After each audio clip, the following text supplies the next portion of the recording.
Hello, everybody, and welcome back to Getting on My Nerves. It's me, Sophie Ward, and Angie today talking to you about maybe we should be winning awards for being so great at putting a brave face on, painting on that bright smile, and getting on with it when our chronic illnesses can be very testing at times.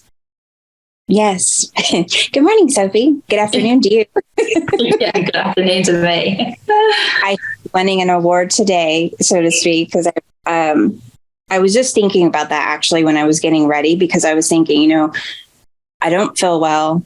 I'm having a reaction to my eye makeup, because I just put my eyes on because my eyelashes are blonde, so I don't look what I feel. I look sickly without my eyelashes, and I was like, why don't I just do this without all of that? Because when we put on the face, literally put on the face, we put our makeup on, I've done my hair, so to speak, but I'm in my robe because it's morning here for me. So it's, I just was like, you know what? It is what it is today. And I didn't sleep well last night. Sophie didn't sleep well last night. So there's all kinds of things that factor into what we go through before you see us, not just on here, but like in person, because no one knows what it takes for us to get ready, to prepare, and the panic that we have when someone wants to do something on the fly. Like, that's one of my biggest panic things. So I'm like, oh my gosh, like I have to prepare. And preparing, as you know, would be like, go to the Oscars where you're all day long preparing, sometimes weeks preparing for an event. Yeah, it's like, obviously I've got my brother's getting married in 2 weeks' time. And even like this weekend, I'm supposed to be on his like wife's to be hen do. And like, it's a weekend. It's like, even the wedding's a weekend do. And that's like a wedding in itself, a day is long enough. So when you throw into the mix that it's like, you've got the rehearsal dinner, you've got the wedding day, you've got the Sunday where it's like you have to mingle with the guests that are still around, like it turns into a whole like sort of like week long thing. It's not even just a weekend to us. It feels like a week because it feels so tiring and so exhausting. And then obviously the hen do, there's like 14 girls going on a 2-night break where we're literally just staying in the lodge. We're not even going like out and about. We're just staying in the lodge, but it's having to socialize with all those different people, because that zaps you as well as the physical side of it. And people don't think about that. People like especially my age, they're like, yeah, we'll just go out drinking and we'll start at 6 p.m. and we'll get in at 4 a.m. And they're fine, like they can do it. But for us, like the lead up to it and having to prep, get ourselves ready, get psyched up, feel human, because a lot of the time we feel like we're aliens in our own body, and like actually like feel that we don't look like a zombie, because I always wake up and think I look like death warmed up. Like, and you feel conscious of it. So when you go to big events like this, like you do have to pull yourself together, and it takes a lot. Even small events. So like for me, like back in February, my children came down to visit, and they were going to be here for like, they arrived on Saturday. They came and picked me up on Sunday and then brought me back on Thursday, because I wasn't able to drive that distance. And so, but for me to go just for a few days, whereas somebody might be able to just put things in a backpack and go, like, I have to take my blender, I have my smoothie, I have like my juices that I do, I have like all the different, routine things that I'm doing, my routine thing. And preparing for that, I spaced everything out for like the week before. I took a week to prepare for them before they were even here, and I was ready when they got here. But then because of that, I overstimulated myself. And that when I went, because they had rented a house, when I went house with them on Sunday night, I didn't sleep at all on Sunday night. So I pulled an all-nighter, and then my son had this big shoot the next day for one of his sponsors. So they were like, it was a car. He's in the car thing. I was going to wear his shirt today, and I just said, you know what, forget it. I'll do it another day. But we were going to be there all day. We had to be there from 9 a.m. and he was there till like 9 at night. I back because I wouldn't have missed that for the world because it was so important, but I literally started hitting my wall, and I even fell asleep. We all went out to a big lunch and I fell asleep at the table. And so waiting on because I was so tired, but I didn't want to miss. It's like, that's what our thing is. Like, we don't want to miss things. So we will, and you can have your makeup on, your hair done, you're dressed, you look like other people, but no one knows the horror show going on inside, not just in our minds. So when you overstimulate yourself, then you don't sleep, and then that just snows. And so I crashed when I got crashed. Yeah, I'm not surprised. And to be fair, James is a perfect example of this at the moment, because we both come down with, I think it's like flu that's going round. I had it really bad last week, and I'm getting like the after effects with like the sickness, headache still this week. James started on Monday, and like he just didn't move yesterday. Like he slept all day, like he just didn't move. He was like, I'm cold. And like I just got on with my daily jobs. Like I got up, I walked the dogs. I felt like utter rubbish, but I still did it. Empty the dishwasher, was like cooking, like moving around. I was like building the website. And then this morning, like I was like, I've been up all night. Like he slept soundly last night, full night's sleep. I up all night, like being sick, just no sleep again. And then this morning I got up, I was like, oh, right, take the dogs. He was like, I'll take the dogs later on. I thought, yeah. And then he was on the phone because I said, I think I did too much yesterday with like being so on it, like with the podcast and doing the website and just being really busy. And he was on the phone. He was like, yeah, I think I've got a case of man flu. And I was like, yeah, but you're not used to coping with it. Like I said, like for me and Angie, like we can just pull ourselves together. And like if you suffer from a chronic illness, like you're used to it. But for someone who gets ill out of like nowhere, and it's like once in a blue moon, it can hit you like a car crash. But we can't stop our lives every single day because we've had like one flare up. Like we have stuff to do. We have to get on with it. And we have to make sure that we still survive.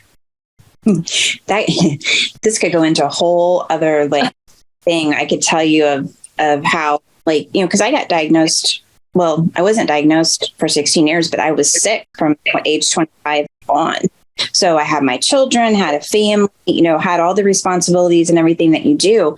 And then, you just go. And there would be people that would, people always ask how you are. And here's the other thing that gets me too, is when someone does have the flu or they get sick with something, they improve and they're able to go on with their lives. We don't. And so they'll come to you and they'll be like, I had the flu for 2 weeks. I totally understand how you feel. Do you? Yeah. Do you understand? You really don't. And that's just it. Is if you try, when people they ask you how you are and you say fine, and you say, I'm okay, because you don't want to go into it, because you've learned you can't go into it, because the horror on their face if you start to actually say what's happening or how badly you're feeling, whatever.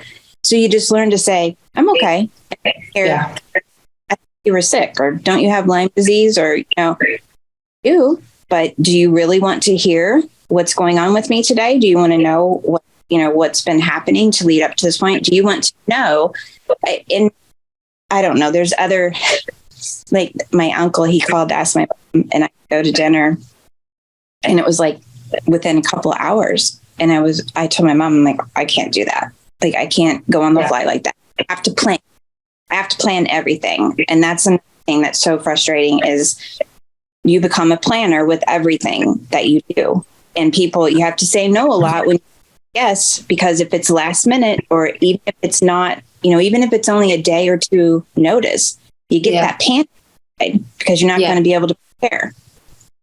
And it's like James gets annoyed at me because he's very much like goes with the flow, and what will be will be. And I'm like, no, like I plan to plan, but that's how like I have to be. And sometimes like I do have to come away earlier than what James wants, because I need to take my tablets. I need to sort of like get myself recharged and ready for the next day, because I've got stuff to do the next day and I don't want it to sort of overlap with like exhaustion and symptoms by like pushing through. And he's just like, oh. Sometimes he's just like, oh, but sometimes he's like, right, no, I'm ready to go as well. But like, he's just so used to, if like the lads say, oh, let's stay out, let's go to another bar. And I'm like, no, it's 9 o'clock. I need to get home. I need to take the tablets. I need to get to bed. So he gets a bit annoyed because I do plan to plan, but that's just how I am, because like we all have to be. It's a routine though. We have to routine. It's like with the baby or something, you know, like children, they have to be in bed at a certain time, they get up at a certain time because your battery runs out. If we have a shorter battery than most people, we can push ourselves, but we'll end up in bed, you know, and it could be weeks, it could be months, you know, it's just to get you to a point. For me, I'm to a point, and I have been at this point for a long time. I have no push left. Most people can say, well, I just push through. I can push through. Well, some days I can push, and some days I absolutely cannot, because I pushed for 16 years. And that was like going, you know, full blast with everything, running a household, a family, like all of that. And while I was doing healthy myself, I didn't know what I was sick with. And so, you know, they were trying to find things out. But like, I believe when you push your body to the max and then you are finally diagnosed, you know, and mine was like late stage when they found it. That's like end stage cancer. So, and they'd given me 6 to 12 months to live. And so, I mean, I was thinking, well, you know, and then you get to thinking about, I pushed myself for so long and I still have all this life left, you know, all these years, and I have no push. I have no push left. And I don't know how to explain that to people when I say I can't do something or I'm able to. And they're like, well, you know, no. And like, people have got to realize that your body gives out, like your body can only take so much. And I only fully understood this like when I was swimming, and you see so many of like the people who I used to swim with who have got lasting injuries because they just pushed, and they got to a day where the body just went no, and that was it. Yeah. Like they'd have like an injury that they now carry with them for life, and they've never been able to bounce back, and they had to retire. But that's because like, especially like the coaches, like they don't have a limit. And I found that really difficult, like when I did get like diagnosed and started feeling ill, because I really wanted to carry on pushing because I was so used to being pushed, and they wouldn't accept anything else. So I didn't expect anything else of myself. And like you say, you do get to that point where you just crash and everything comes like tumbling down, and it's scary. It is. When it happened for me was after I'd already been diagnosed. It was a year before I'd been diagnosed. And in December 2014, when I came down to my parents, I was still trying to work. And so I remember I went in for a shift and I come home, got into bed, and I didn't get back up. That was it. My body was like done. And so I had pushed it to where it couldn't go more. And when you get to a point where you're improving and you're doing better and you're able to, you know, do more, I call it the wall. And I let people know, like you say, when you tell James it's time to go. Okay. So like yours is like, it's 9 o'clock, I need to go. But see, for me, I might have started feeling it around 8 o'clock. So I give people a warning. Okay. Like I'm starting to feel that I'm getting my wall. And the only way I can explain it is like that wall is coming towards you and you're like shrinking inside because you're like drained. And then you don't know, like if you go past the wall, you pull an all-nighter, you may not be able to get up and do what you need to do the next day. And so you get down for days or weeks even, you know, because you didn't acknowledge you had a wall. Everybody has a wall. It doesn't matter if you're sick or not. And this is why we are so passionate about trying to get people to understand when you have your health, you know, even if you do have something chronic, if you have your health where you're able to go and you're able to do, please please take care of it. Cherish it. It is your wealth. If you don't have your health, you have nothing. You have nothing. Yeah. And I think it's also important, like, if you are a sufferer, to never feel any guilt or shame for, even if you're around a group of people, like taking yourself away or having to like, just like cancel or whatever. Like, we had friends round about a month ago now, and I'd run around, clean the house, like I'd done all of like the getting the food out, getting everyone drinks, and it got to like 8:00 and I was shattered. And I just said to them, I said, look, like, you entertain yourselves now. So I was like, I'm out. I'm done. Like, obviously James was still here, so I wasn't completely abandoning ship. But I really wanted to like push on to like 10:00 with the fact that I had a full house full of people, but I just couldn't do it. And I thought, no, Sophie, just call it. And I'm so glad I did. And like, no one, I mean, a lot of them had a drink anyway, so they didn't care. They probably didn't even see me go. But like some of the girls said afterwards, they were like, to be honest, we were tired and we didn't do what you did. So I think it's very important that in that time we can guilt trip ourselves and really feel bad and like the antisocial one because we took ourselves away. But like friends would say, like they would do the same if they hit their wall or they started to feel tired, because it's very difficult to sit there and socialize when you're not present. Mm-hmm. Yes. And you feel yourself, or you're just zoning out. Yeah. I was thinking of something when you were just talking, and I lost my train of thought. It'll come back around. I know what I was going to say. Get on the Angie train, go around, and we'll come back. There's the boundaries, having boundaries. When you learn and you work on yourself from within, you set those boundaries, and no means no. And there is no shame. There is guilt feeling. It's just, no, it is what it is. I've had a lovely evening. I need to excuse myself now, because you've been around all that stimulation and you've got to go and calm yourself down. And it doesn't matter if it's with family or friends or out and about or whatever. I know that I have a very short time if I'm going to be with a lot of stimulation, because that stuff just doesn't go away. It gets a bit better, the neuro stuff, but it doesn't go away. No. And I always find, like, once I've been around people and I've tried to be like on it, and like you said, a lot of noise, a lot of sound, a lot of talking, a lot of interaction, that I can't sleep. Like, it takes me a long time to settle myself and like actually just feel calm enough to like fall asleep. How long does it take you to fall asleep once you're, especially if you've been overstimulated? 3.5 hours, even though like I'm actually tired, like, and I'm like, any normal night I'd just fall straight to sleep, but I can't do it if I've been out busy or. Well, even like yesterday. So we did the podcast yesterday. I had an interview with a gentleman for Nerve of Mind. And then, so that was in the morning for me. For you, it was in the afternoon. But still, by the nighttime, I was tired. I was ready to go to sleep. So when I went in to lay down at bedtime, which for me can be around 10 and 30 is when I go to lay down. I fall asleep until 11:30 or midnight. So I was asleep by 11:30 last night. But then I woke up at a little after 12, and I continued to wake up all night long because I've done more than I'm used to doing. I can get overstimulated just in the house with my mom's dog barking.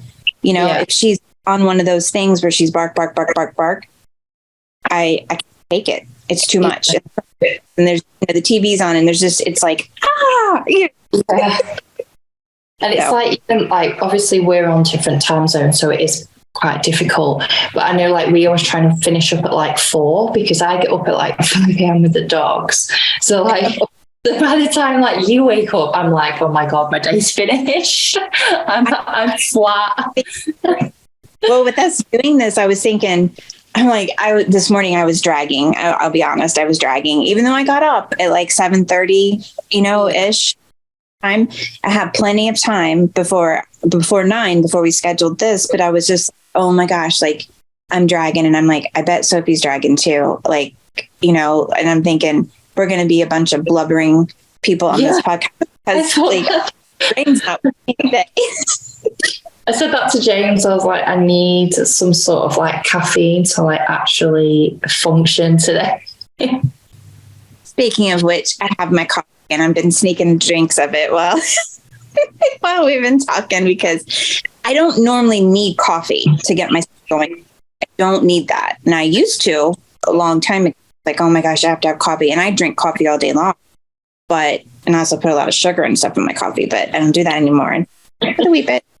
But I do, like, I enjoy my coffee. My coffee is one of my luxury that I allow because I have so many other things that I'm not able to eat or do. And I'm like, you know what? I'm going to have my coffee. I've researched it. Good coffee. I'm going to have it and enjoy it. So, yeah, too right. So I hope people have gotten a little bit more understanding of what goes into our lives. And we can go into this deeper in other podcasts, but we just wanted to touch on it today about how, we really should receive awards for, the performances that we put on. It's not like we're not doing it for attention. We're not doing it for any other reason than to be present and to enjoy life. And so we were just bringing that to the forefront today to let you know a little bit into our lives of what it's like. And hopefully they'll have some empathy and compassion for others who are going through the same things we are. And we'll catch you in the next one. See you later.